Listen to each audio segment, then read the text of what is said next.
ఈ ఈ 42 సీట్లే మోడీకి అక్కడ సేఫ్ గార్డ్ ఇస్తున్నాయి కూడా నిజానికి.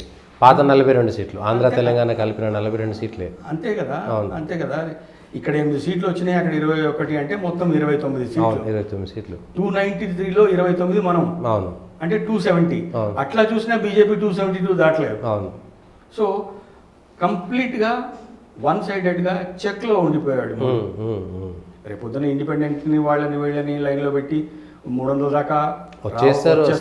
అదేం పెద్ద ఇష్యూ కాదు. కానీ వ్యక్తిగతంగా తన చారిష్మా కనుక పని చేయని పక్షంలో, వ్యక్తిగతంగా ఆయన ప్రతి కాన్స్టిట్యువెన్సీలో తెలంగాణలో ఎన్నిసార్లు తిరిగాడు, ఆంధ్రలో అట్లా తిరగని పక్షంలో పరిస్థితి ఏమైందో ఒకసారి ఆలోచించు. ఎందుకంటే మనం ఇంకొక వేలో కూడా ఆలోచిస్తుంటే ఈ ప్రశ్న నిజమా లేదా ప్రజలు తీసుకోవాలని, నరేంద్ర మోడీ అంత చేశాడు కాబట్టి, నరేంద్ర మోడీకి అంత చరిష్మా ఉంది కాబట్టి నిజానికి 10 ఏళ్ల తర్వాత 100కు పడిపోవాల్సినటువంటి బీజేపీ 240 వచ్చినట్టే కనీసం ఆ చరిష్మా ఉన్నందుకు అనేటువంటిది కూడా ఒక ప్రశ్న, ఒక ఆలోచన. అది కూడా రైట్ అంటారా రాగా? అవును. అందుకనే కొన్ని రిపోర్ట్స్లో ఏమన్నారంటే రాముడు ఎప్పుడో వెనకబడిపోయాడు, మోడీ టేక్ ఓవర్ చేశాడు, మోడీయే నడిపిస్తున్నాడు, మోడీ వల్లే పార్టీ గెలుస్తుంది అని రిపోర్ట్స్ వచ్చినాయి.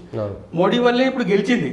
రాముడు ఇన్ఫాక్ట్ రాముడు పని చేయలేదు ఉత్తరప్రదేశ్, ఎక్కడ పని చేయాలో లోకల్గా కూడా లోకల్గా అసలు పనే చేయలేదు. సో ఓవరాల్గా పెద్దగా చేసినట్టు కూడా ఏమి కనపడదు. ఎక్కడైతే రాముడు ఎఫెక్ట్ అవసరం లేదు, ఉండదు, నాస్తికులు ఉంటారు, వాళ్ళు వీళ్ళు అనుకున్నారు, అక్కడ బీజేపీ బాగా వచ్చింది. దానికి కారణం మోడీ. అంతే.